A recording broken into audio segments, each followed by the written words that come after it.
حضرت ابو ہریرہ رضی اللہ عنہ روایت کرتے ہیں آقا علیہ السلام نے ارشاد فرمایا میرے پاس جبریل آئے اور آ کر یہ کہنے لگے اے آقا آسمانوں کی طرف ذرا نگاہ تو اٹھائیں. یہ وہ آنکھ اٹھی ہے جو اٹھے تو عرش مولا دیکھتی ہے, نیچے دیکھے تو تحت الثری دیکھتی ہے. جب میں آقا علیہ السلام نے نگاہ اٹھائی پوچھا جبریل پتہ تھا مگر امت مسلمہ کو اس رات کے فضائل بتائے جو 7 مارچ کو آ رہی ہے. مرکز اہل سنت میں شب توبہ کا ماحول سجایا جائے گا, شرکت کریں گے. یہ رات بڑی عظیم ہے, بابرکت رات ہے. اس رات میں نوافل ادا کرنے ہیں, تسبیح و تحلیل کرنی ہے. شب توبہ توبہ کی رات ہے, اللہ سے استغفار کرنا, گناہوں کی معافی طلب کرنا. آقا علیہ السلام نے آسمانوں کی طرف نگاہ اٹھائی اور پوچھا جبریل یہ کون سی رات ہے؟ تو جبریل عرض کرتے ہیں یہ آج وہ رات ہے کہ جس رات اللہ 300 رحمتوں کے دروازے کھول دیتا ہے. آج کی رات 300 رحمتوں کے دروازے, جو 7 مارچ کو رات آ رہی ہے نا منگل والے دن, اس رات کو 300 رحمتوں کے دروازے کھلنے ہیں. پتہ نہیں کس کس نے اپنے دامن میں وہ رحمت سمیٹنی ہے.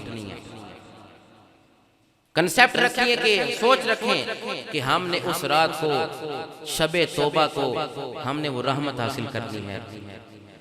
رحمت الہی اگر مل گئی نا تو بیڑا پار ہو جائے گا. 300 رحمتوں کے دروازے رب کھول دیتا ہے, اپنی رحمت وسیع کر دیتا ہے. اور فرمایا ساتھ ہی آقا علیہ السلام نے پوچھا جبریل پھر کیا ہوتا ہے جب 300 رحمتوں کے دروازے کھلتے ہیں؟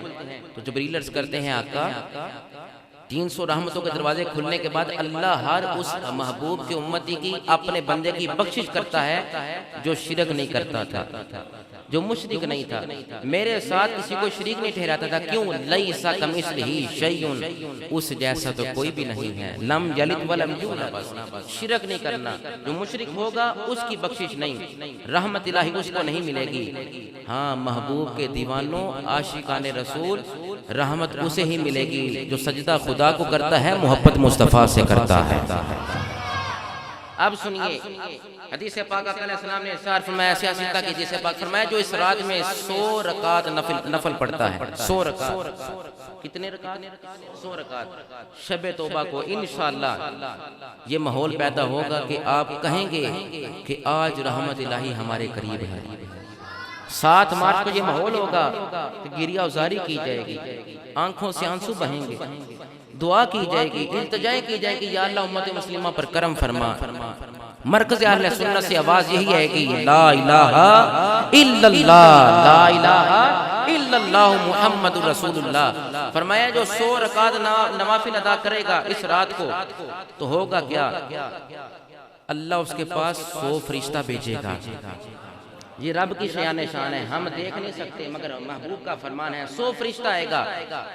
جب 100 فرشتہ اس کے پاس آ جائے گا اللہ کی شان سے اور اس کی رحمت کریمی سے 30 فرشتے اس کی نیکیاں لکھنی شروع کر دیں گے.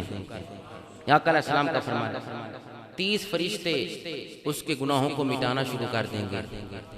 30 فرشتے درجات کی بلندی اس کے لیے لکھتے رہیں گے اور 10 فرشتے شیطان کے مکر اور فریب سے اس بندے کو بچاتے رہیں گے. 100 فرشتہ آئے گا تو ہر طرف سے اس بندے کی حفاظت ہوگی جو شعبان کی 15ویں رات 7 مارچ کو جو آ رہی ہے 100 رکعت نوافل ادا کرے گا. مولا علی کے شاگرد ہیں, ان کا قول سنیے. حضرت حسن بصری اپنے دور کے ولیوں کے سلطان ہیں. آپ فرماتے ہیں میں نے محبوب علیہ السلام کے آقا علیہ السلام کے 30 صحابہ سے یہ حدیث مبارکہ سنی ہے. کتنے صحابہ؟ بڑی قوی اور مضبوط اس کی روایت ہے. 30 صحابہ سے میں نے یہ سنا ہے اور میں نے یہ اخذ کیا کہ اللہ شعبان کی 15ویں رات اپنے بندوں پر نظر رحمت فرماتا ہے. حضرت حسن بصری کا قول ہے جو ڈائریکٹ مولا علی کے شاگرد ہیں, کنڈم نہیں کر سکتا, رد نہیں کر سکتا.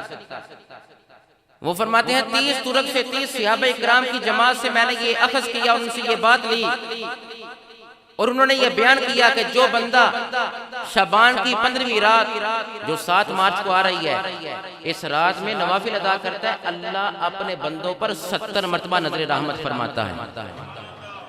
اور جب اپنے بندوں پر 70 مرتبہ نظر رحمت فرماتا ہے تو اسی نظر رحمت کی برکت سے اللہ ان کی 70 حاجتیں پوری فرما دیتا ہے. اور حضرت حسن بصری فرماتے ہیں مجھے 30 ترک سے یہ صحابہ اکرام سے بات ملی ہے, سب سے ادنا حاجت یہ ہوتی ہے کہ اللہ اس کی بخشش فرما دیتا ہے۔ شب توبہ بخشش و مغفرت کی رات ہے، آئیں گے آپ؟ معافی کے طلبگار ہیں؟ وہ فرماتا ہے اجیب دعوت الداعی ذاتان، میری تحریض کی طرف لوٹ تو صحیح، میری طرف رجوع کر تو صحیح۔ توبہ کا بھی معنی رجوع اللہ ہے، ہم نے آج بھی رجوع اللہ کرنا ہے، ہم نے تا حیات رجوع اللہ کرنا ہے، اور قیامت تک ہمارا ایک ہی سہارا ہے، وہ کملی والا ہے اور جس نے ہمیں خدا سے ملانا ہے۔ رات میں 100 رکعت نفل پڑھے، ایک مرتبہ سورہ فاتحہ شریف پڑھے اور 11 مرتبہ سورہ اخلاص شریف کی تلاوت کرے۔ پڑھنا تو رب کا قرآن ہے، نوافل میں جتنا بھی پڑھیں خیر و برکت کا ذریعہ ہے۔ مولا علی المرتضیٰ فرماتے ہیں جب میرا دل کرتا ہے خدا مجھ سے باتیں کرے میں رب کے قرآن کی تلاوت کرتا ہوں۔ ہم بھول بیٹھے ہیں، اس لیے یہ حالات ہیں ہمارے، ہم تلاوت قرآن ترک کر بیٹھے ہیں، ہم ورد و وظائف سے دور ہیں۔ ہمیں کیا کرنا چاہیے؟ ہمیں پڑھنا یہی چاہیے استغفر اللہ ربی من کل ذنب واتوب الیہ۔